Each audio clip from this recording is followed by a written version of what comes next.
Welcome to Fireside Nets with Spen and Nick, brought to you by Empire Sports Media. We are your hosts, Spen and Nick. It is December 5th, and the Nets are actually above 500, 13-12. Yes, they lost yesterday to the Celtics. We will get into that. But, Nick, how do you feel through 25 games now, knowing at least we're a game above 500? Hrvatska! I just want to shout out Croatia winning their World Cup this morning against Japan. My best friend, Anthony Sayre, is Croatian. I've had the honor of going to Croatia, a beautiful country.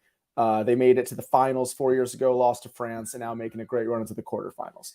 So congrats to Croatia. Hrvatska is Croatia in Croatian. Hey, real quick, some former Nets, Croatian. Can you name him? Bogdanovic, yeah. Was Zoran Planinic Croatian? Zoran Planinic was as well. And was Nenad Kristic? You're going to have to look that one up. I don't want to guess. He was Serbian. They were all part of Yugoslavia, and then they broke up. So Bogdanovic and Zoran Planinic.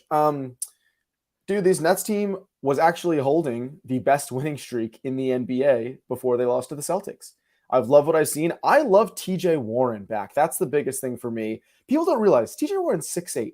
He's a big small forward who could play both the 3 and the 4. He was scoring 20 points on 50% shooting before he got hurt while playing on the Indiana Pacers, and before that on the Suns. So great scorer. Glad to see him back, getting back into shape, getting back to the swing of things.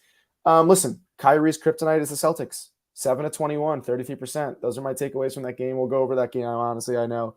But great winning streak. Honestly, okay to see it snapped. It's a tough Celtics team. We'll get there, but mostly good things. Joe Harris coming down a little bit with a nice stretch. I know for the last couple of weeks, we were kind of out on him. In these last 5 games, he seemed to get into a groove, especially in the last 2 or 3. So good things. We'll make a couple, we'll give some feedback to some players, but overall feeling good. Yeah, my first question is, you said people don't realize TJ Warren is 6'8". Who are you referring to? I think the general public would be like, oh, TJ Warren probably, 6'4", 6'5", another okay size, decent 2 or 3, but I think he's a bit of a stretch player. I think he could do a lot of things. He could rebound as well. He could pass. He's solid on defense. So I think him being back is a bigger deal than people make it seem. I don't think people realized how well TJ Warren was playing the past couple of years before he got hurt. Yeah, I agree. And also he's underrated on the defensive side of the ball. You've seen that in his limited action. He's able to guard. Keep scoring, Warren. I like that. I think I said that last episode. No, he's able to defend some of these bigger wings like a Jason Tatum. You saw him on a few possessions on Tatum against the Celtics the other day. And then the game before that, they played the Wizards. The Raptors. He was also good in that game defensively. That was his debut Friday night. Talked about Joe Harris picking it up a little bit. It seems like him and Seth Curry have switched places. Seth Curry was on fire for a few games. Joe Harris couldn't hit water if he fell out of a boat. I mean, that's nice to have switched. 2 of them, right? It's like who's ever hot, keep him in. I guess I'd like for both of them to be hot.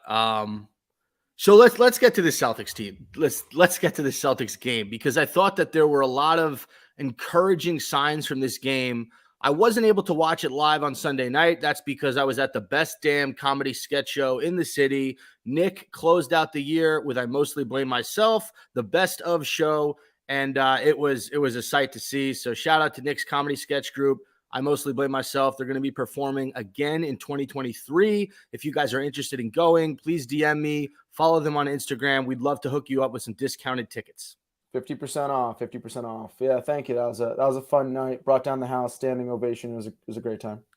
Listen, it was better than watching the Nets lose to the Celtics, and I was able to record the game. I watched it Monday morning. I took a lot of notes. From this game, so we'll go through them. I thought the best stretch of basketball that the Nets played was to start the game and to start that third quarter. To start the game, they went on an 11-2 run. It just looked like they were vibing. Kyrie was attacking the paint. They were passing the ball. Joe Harris hit a few jumpers. Claxton got into the mix. And it just seemed like when they're able to gel like that, they're very hard to stop on offense. And they were turning the Celtics over. The Celtics weren't getting good looks. And then something stopped for the Nets. And all of a sudden, the Celtics just went on a run. Jaylen Brown decided he was going to go the fuck off. He had 20 points in the first quarter, and he just kept hitting threes. I think at one point the score was 26-20 Yeah, maybe not. I know at one point the Nets had 26 points. The Celtics were up maybe 32, whatever the score was, and Jaylen Brown had 20 at that point. So the Nets had outscored Jaylen Brown by 6 points. He was unstoppable in that first quarter. So I want to give him credit. He's having a really good season. I mean, him and Tatum are superstars. Now, the one thing I do want to talk about, and I think this is the biggest difference outside of the fact that I think that the duo of Tatum and Brown is just playing a little bit better than the duo of KD and Kyrie right now. But if they're both scoring 30 points, you're probably not going to win that game. If they're both I don't think that's as big of a deal as the fact that, and here's the difference between the Brooklyn Nets and the Boston Celtics. The Celtics role players all know exactly what their roles are, and they play them to perfection. Whether it's Grant Williams, Al Horford, Peyton Pritchard coming off the bench, Derek White, you add a Malcolm Brogdon this season. All these guys know exactly what to do on defense, know exactly how they're supposed to be used on offense. You look at Peyton Pritchard, he scored 13 points in this game. I'm sorry, Brogdon scored 13 points in this game. He was great. I'm trying to look. Oh, no, what's going on here? Pritchard had 6 points, but Brogdon was a plus 16 in 32 minutes. No Marcus Smart in this one for Boston. Grant Williams had 10 points, 4 of 7 from the field, 2 of 4 from 3. Horford blocked really good shit out of Royce O'Neal on a drive. Yeah, again, the Celtics team is, listen, they're built better than us right now, and they have better chemistry. They've been playing better. I didn't mind. We stuck with them for most of the game, but they were always a step ahead of us a little bit. But I think that's something we just learned from. And again, Kyrie hits 5 more shots. We're in this game. I'm not worried about Kyrie and KD. I don't even think Kyrie played that badly. If you watch the entire game, 7 of 21 looks bad, but he actually did some decent things out there. 5 assists, 8 rebounds. He ended up with 18 points. He had a few bonehead plays in that fourth, but I wasn't as. Here's what bothers me, Nick. And as TJ Warren's getting into the swing of things, no Ben Simmons in this game. There are guys on this team that don't really know what their role is. I'll give you an example. I'm talking about the Brooklyn Nets. Cam Thomas. He comes in, shoots 5 times, goes 1 of 5 from the field. He's a -5 on the night, and he scores 8 points because he had some buckets in garbage time. But what is he supposed to do when he comes in? He's not a spot-up shooter. He's not a catch-and-shoot guy. He tries to sort of Kobe it a lot of the times and go ISO, and we just don't need him to do that. Another guy, at this point, I love Seth Curry. I think Seth Curry is the best shooter on this team when all is said and done. But he came into this game, Nick, in 14 minutes, he shot the ball 1 time. He had 0 points, and he had 4 personal fouls. So at that point, what is his role? You know what we got to do with Seth Curry? He has to have the green light like Klay Thompson, where it's like, we need you to be hot from 3 in order to win games. So come out firing. I see, like you say, Seth Curry will go games where he shoots 10 threes. He goes 6 for 10 from 3. Then he'll take 1 or 2, miss them both, and he won't shoot the rest of the game. I don't think he's like a head case, but it seems like he's kind of like a, if I'm hot, I'm hot. If I'm not, I'm not. And then he just stops. I would rather him go 2 for 8 and keep firing and try to find that groove, because it seems like if he's not shooting, we don't have that threat from 3. I know Joe's been decent the past couple of weeks, but when Joe Harris and Seth Curry are both off, we're likely not finding scoring outside of Kyrie and KD. So I need him to get that Steve Kerr, Klay Thompson, Seth Curry green light, Steph Curry green light, but for Seth Curry, so we can just get him in a groove as quickly and early in the game as possible. Players that took more shots than Seth Curry in this one. Royce O'Neal was 2 of 12 from the field, 2 of 8 from 3-point range. Bad game for Royce O'Neal. It is what it is. He's not going to do this every game. I think you're wrong, though, when it comes to Kyrie. Yeah, okay, great. Kyrie did a couple little things better than he normally does. 33% from a superstar against the number 1 team in the East is unacceptable to me. And it's always the Celtics. That's Kyrie's kryptonite. So but why are you letting the role players off? I'm not. But Kyrie's the one who we depend on the most after KD. Like, there was a play you saw, I think it must have been 3rd or 4th quarter to cut it to 4 or 6, where KD drove, had Kyrie wide open in the corner perimeter, but chose to lay it in himself over 2 people, and he did. And it was a nice take, knowing that Kyrie was off. And again, KD could have finished that. He knew he finished it. He did finish it. With that said, bro, like, KD was looking around like, I got to put the team on my back, like he always does, because when Seth's off, Kyrie's off, Royce O'Neal's off, like, what do we have? Utah is Watanabe is still out, right? Yes, correct. Like, it's just we can't accept that in a big game like this. Like, nice, Kyrie, you could score 46 against the Charlotte Hornets, but you can't step up at all against a team when it really matters. I get it. I get it. Listen, you can blame Kyrie as much as you want. I watched this entire game just like you did. I put a lot more onus on the role players. But I digress. I have a few more notes here. Like I said, the role guys for the Celtics, they do what they're supposed to do. They hit open shots. They defer to Tatum and Brown when they need to. They hustle and they play strong defense. They're much more mature than us right now. You mentioned the chemistry. That's better. I think that's going to change. I think once the Nets are able to incorporate TJ Warren and Ben Simmons into a healthy lineup, maybe you make a trade or two. Me personally, if I'm Jacques Vaughn, Cam Thomas stops getting minutes and you give his minutes to Patty Mills. Because the little things that Patty Mills can do out there complement the rest of this team better than Cam Thomas's ISO scoring ability. Do you agree or disagree? That's tough because Patty Mills in the beginning of the season was so off too. He's got it together a little bit, but he's so hot and cold. All he provides to me is threes and a little bit of like a veteran uptick in energy. He's a good hype man. He's a good leader. He's vocal, more vocal than our fucking superstars. I don't know, dude. Cam Thomas has X factor. I've seen Cam Thomas drop 14 to 16 points in 20 minutes of time because he can, those floaters from the free throw line, those jump shots he takes, those fadeaways, those are nice. Granted, listen, he's a terrible defender. There's a play Tatum gave him like one shimmy and he just fell to the side. Like it was awful.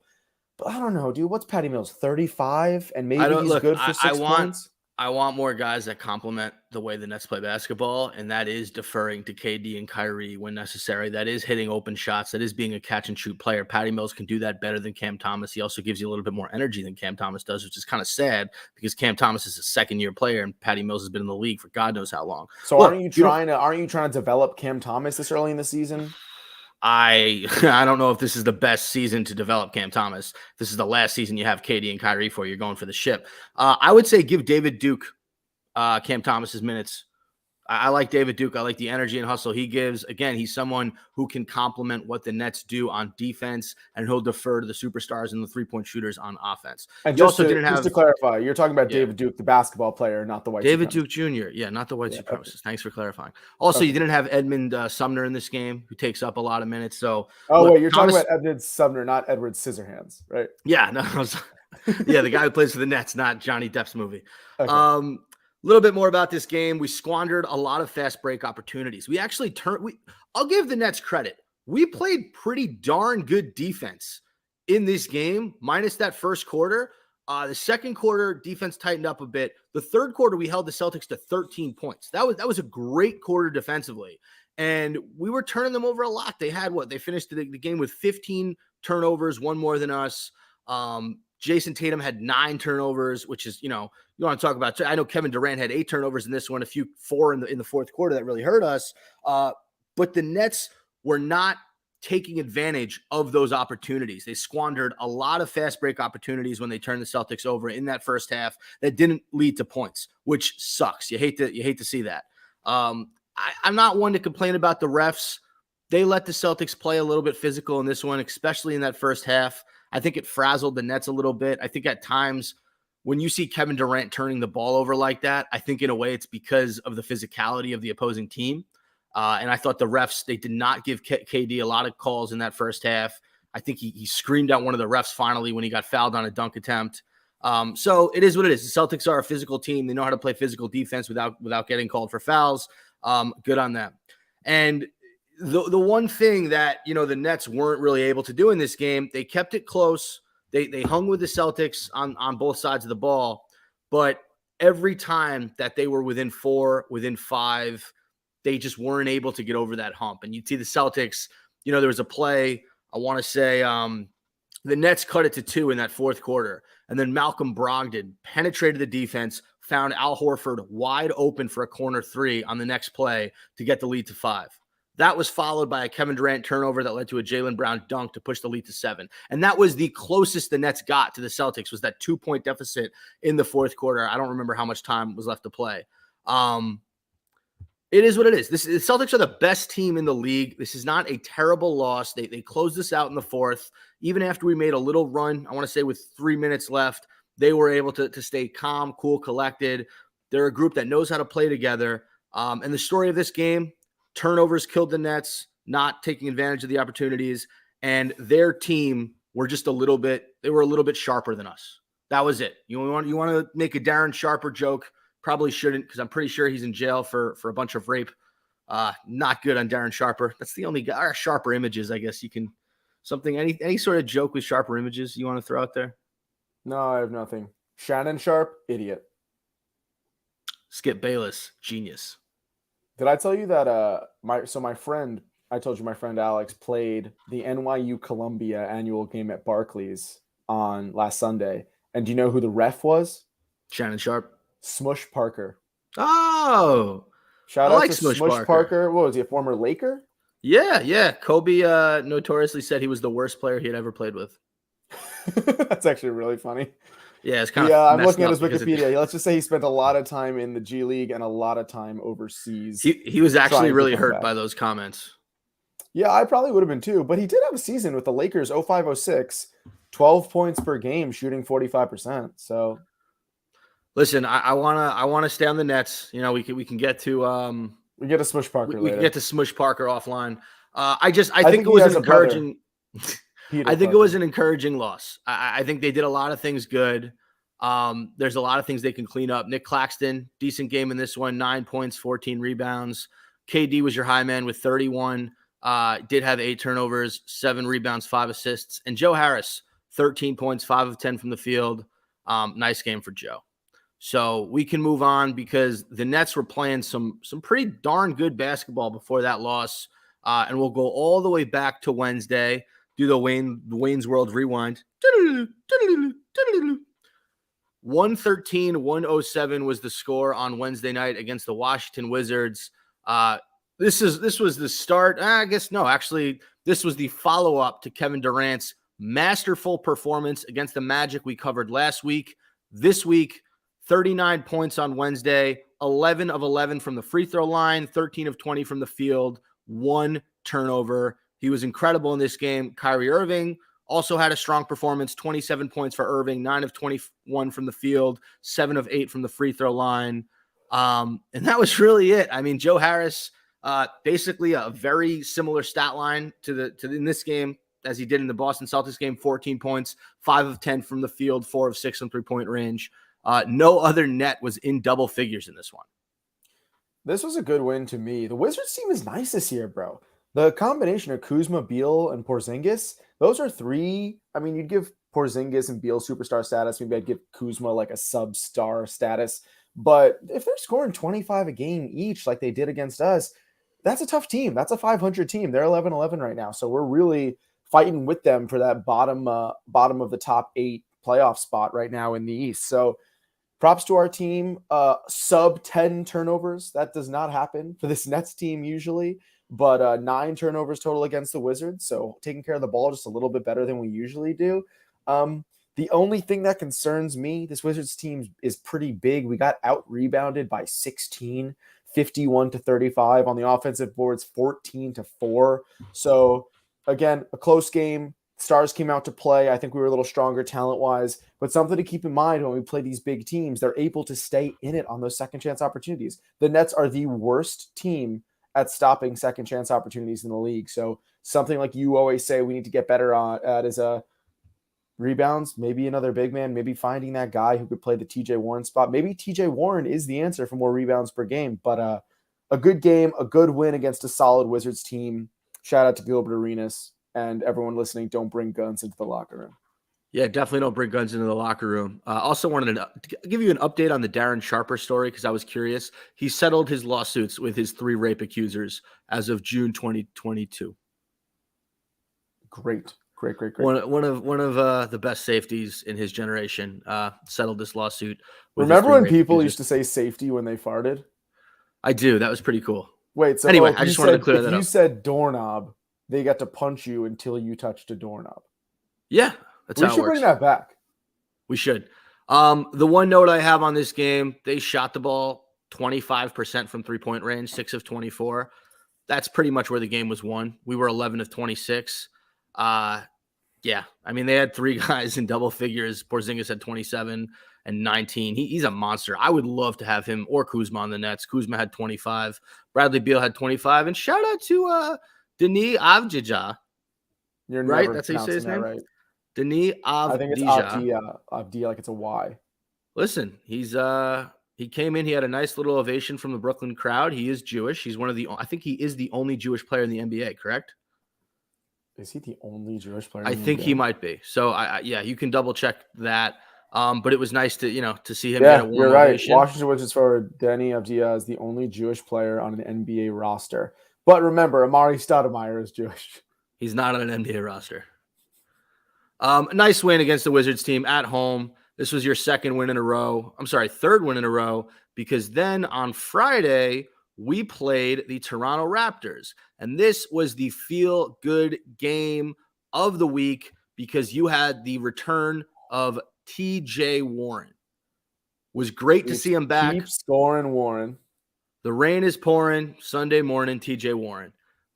He came back. Nice debut for him. 10 points on 5 of 11 from the field. Luckily, this wasn't really a game. I mean, the Nets had probably their best offensive and defensive quarter of the season in quarter number 1. They outscored Toronto 41-17 in that first quarter. It was finally a game where Kevin Durant really did not have to do much. I call that a tasty quarter.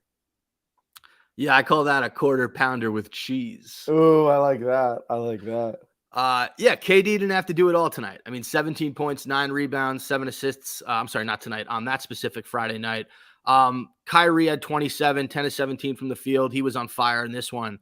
But here's what you love to see, Nick. Every single net starter was in double figures. Joe Harris had 17 on 6 of 8 from the field, 5 of 7 from three-point range. He continued his hot shooting streak in this one.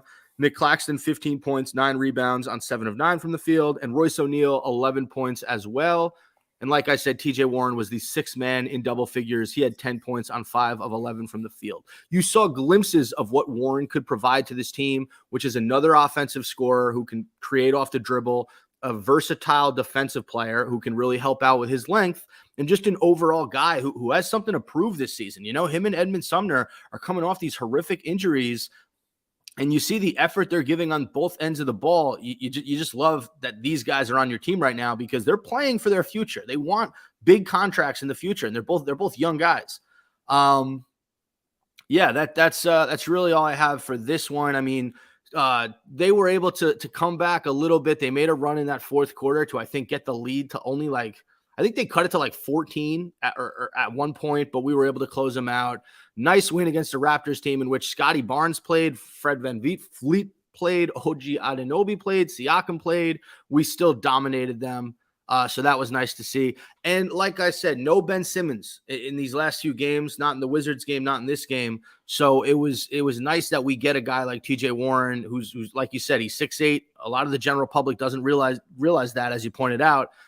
So for him to replace Simmons and just give another scoring punch, this was a really nice one. Thanks for bringing that back. That I pointed. You like that? I appreciate that. What were your thoughts? I have a segment for you. Okay. No. Sorry. We can continue with this Raptors. Yeah, let's do the segment after the win. All right. Great win. That first half of basketball was the best I've seen all season. Third quarter wasn't as good.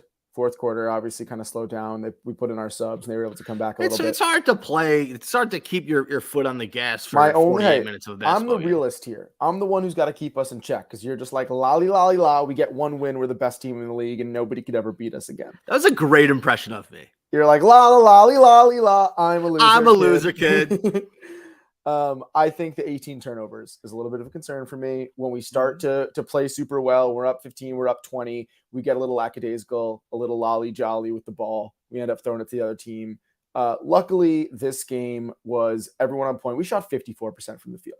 You shoot over 50% from the field, you don't win a basketball game. You must get 0 rebounds and have 65 turnovers.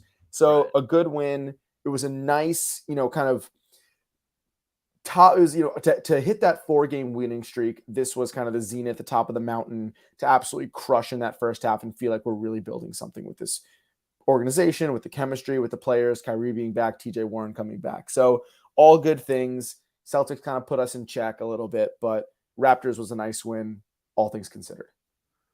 Yeah, and by the way, the I'm a loser kid reference was a reference to Nick's show. I mostly blame myself. So if you've seen his show, you would have got it. If you didn't, we'll you were post left that in the dark. Online. I just want to make sure people understand that when me and Nick get a little crazy, there's always a reason and a rhyme behind it. And the reason and the rhyme behind the Nets winning this game was the fact that they just absolutely shut down the Raptors in that first quarter. They set the tone for the game. This is how you like the Nets to start at home against a lesser opponent every single time. And in a weird way, they started the Celtics game very hot. Like I said, 11-2 to start the game, but they weren't able to keep their foot on the gas. Anything else on this game before we move on? No, I have a non-basketball related segment that I want to do, though. The one thing is, I talk about potentially adding players on not as good teams to the Brooklyn Nets. The guy I would definitely want to keep my eye on if I'm Brooklyn is Gary Trent Jr. I like Gary Trent Jr. He's a microwave, man. He's someone who can come off the bench, give you buckets, 6'5", strong guard.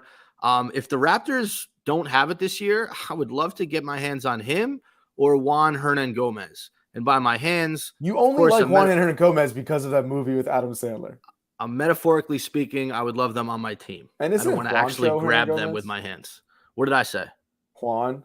It is Juancho Hernan-Gomez. They call him Juancho. No. It's Juancho Hernan-Gomez. No, I'm going to say his name, I'm going to get it right. Alberto Juancho. Listen, there's a reason I don't get paid Iron Eagle money because I can't say anyone's name, and that's lazy and it's ignorant, and I need to work on that. Honestly, your ignorance is a good lead to my segment. Okay, let's hear it. All right, so here's my segment. It's called Name the Country This World Cup Player Is From. I'm going to name a player in the World Cup, and I'll give you three countries. You have to tell me. I don't want to do this. This is going to be terrible. I feel like Michael Che or Colin Jost when they read each other's jokes. I don't want to do this. All right, so the World Cup is on right now for those who are watching. We're hitting the round of 16. Now we're getting to the quarterfinals after tomorrow. I think it's Morocco, Spain. Who is it? Morocco, Spain, then Switzerland, Portugal. Spen, I'll tell you what. I won't make it. Okay, I don't want you to put in a position where you feel like you might be offensive. I'll do this the reverse way. I feel like I'm just having a rough podcast as is. I'm bringing up rape allegations. I'm mispronouncing names. I'm going to name 5 up all over the place. I'm going to name 5 countries. If you could tell me one player that plays for that country, you get a point. I will name popular countries, okay? Some of the biggest soccer countries. If you can get 3 out of 5 countries where you could name one player on the team, you win. Okay. Fine. This is a basketball podcast about the Brooklyn Nets, but sure, go on. But we're like a sports team. Not really. Brazil. Wait, I have to name a player? Name one player on the Brazil I don't know. Come on, you don't know Neymar? Oh, is Neymar still on Brazil? Oh my God. All right. USA. Dust. Dest? Yes. There's no player named Dust. Him. Okay, that's 0 for 2. I'll give you a half a point on that one. All right, third. You ready? Yeah. France. Oh, Mbappe. Yeah. Okay. Yeah, Kylian Mbappe. That's you're 1.5 for 3. All right. Next, Portugal. Ronaldo. Yes. Cristiano. Argentina. Messi. All right. You got 2.5 out of 5. Although the one country you live in, you said dust. So I'm not sure how. Give me dust. I'll take that one. All right. It's funny. So you're talking about naming players. I had a segment on here tonight. It's called Remember Him. I wanted to take a look back on some Nets legends and talk about how they would fare in today's NBA. Are you ready? Ready. Okay. Jason Kidd. How would they fare in the NBA right now? Yes. He'd be, dude, they're top 5 point guards of all time to this day. I'd say the only point guard in the league right now, if Jason Kidd was playing right now in his prime, the only point guard I'd put above him is Luka Doncic. All right. Richard Jefferson. Greatest player in the NBA right now, no matter what. Okay. Vince Carter. Vince Carter would be a star. I think we're going a little bit away from that dunker type superstar, because if you can't hit a 3-pointer right now, and Carter could hit a 3 in his later years with the Nets, but he's just not as good of a shooter as a lot of the stars in the NBA right now. We've become a very 3-point shooting league. So I think Carter would still be great. I'm trying to think of who I'd compare him to. Well, my rebuttal would be Giannis Antetokounmpo doesn't hit threes consistently, but he's led his team to a championship. He's also 6'11" and literally could drive. But like you just said we're getting away from that. Fine. I got a rebuttal. It's my podcast too. No, I could rebuttal your rebuttal though. That's fair. All right. What about Kenyon Martin? I think Kenyon Martin would thrive, man. We're a softer league now too.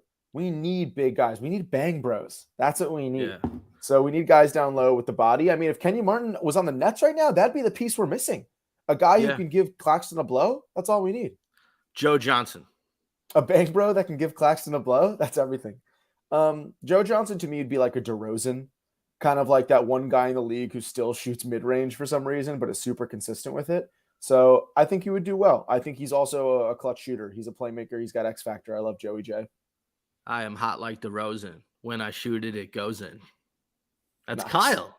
Yeah, I love Kyle. Brook Lopez. He's still in the league. And he's doing great, man. All right, Darren Williams. I don't ever say that name to me again. What's your answer? Terrible. He'd be terrible. He'd probably be like, "Oh, you gave me $1. I don't have to try anymore." Wow. Nick's got some beef with Darren Williams. If you guys have listened to previous podcasts, dude, Nick is not my boy a fan. Eli, who's going to hear me on this, knows, dude, we don't F with Darren Williams anymore. He's a betrayer. He's got honor. He hates basketball. What about Utah Darren Williams? He was a cool guy. He was really good. What about Boston Nakbar? He'd probably be like all NBA, first team, probably 32 a game. Okay, how about Eddie House? I was sarcastic. Boston Nakbar maybe get like 8 a game. Eddie burn the whole house down. He'd be like a Patty Mills to me, nothing more. CJ Watson.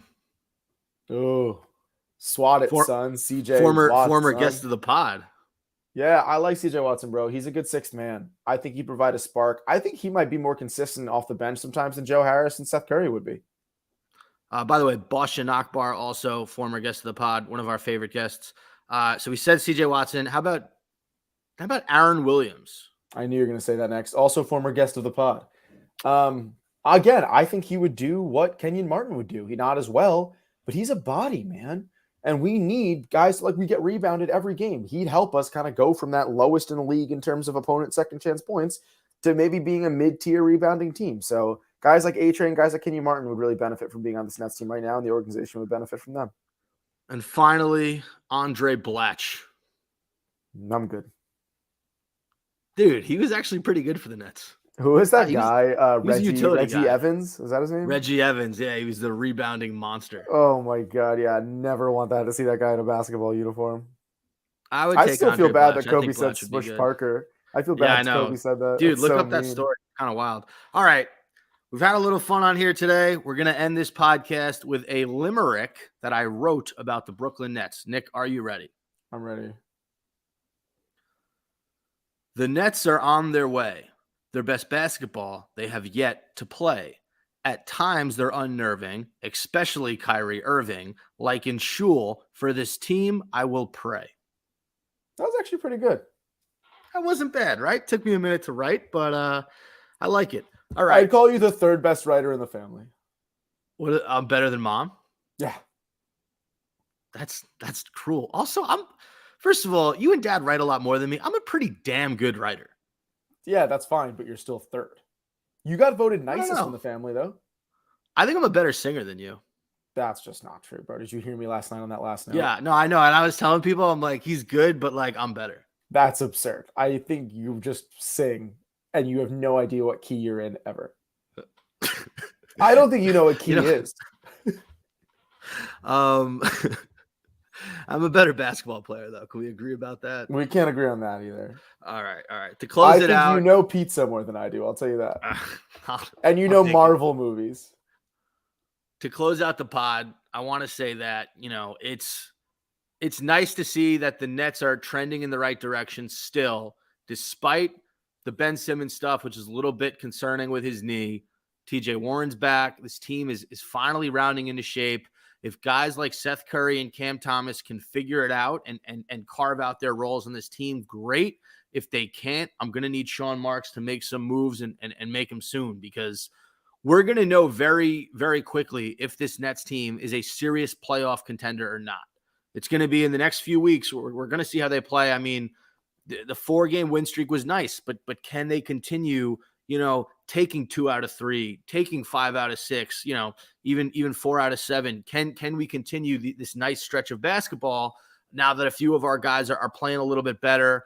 We'll get Watanabe back. We'll get Simmons back. We'll get Sumner back. And I'm encouraged about where this team is headed, but I need us to keep our foot on the gas and not slow down. So those are my closing thoughts, sentiments for the Brooklyn Nets. Nick, what about you? What am I looking forward to? What was the question? No, you're a fucking piece of shit. Are you paying attention to anything I say? No, I got distracted. Okay, the question was just like give your closing thoughts on this team, where you think they're headed. Just like I gave a great monologue, man. I thought you fucking feed off that, and you're just. I felt the energy. I was just reading. Brother, I was just reading an email.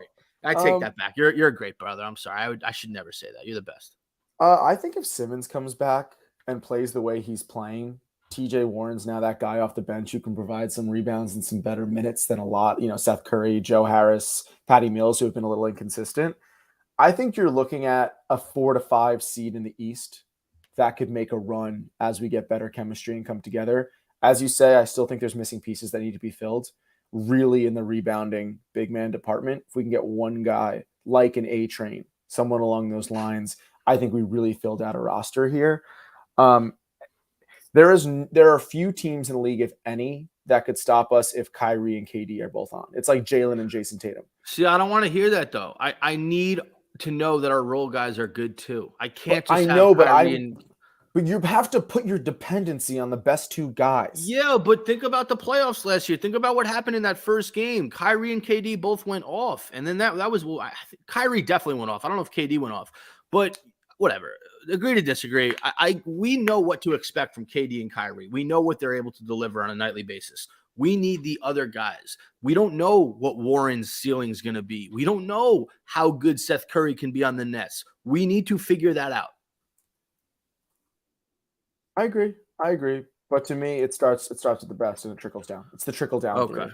It's like trickle down theory. It's like when you pee on the wall and it trickles down. It just trickles down to the other parts of the wall that are lower. Yes. And everything gets pee on and everything gets pee on it.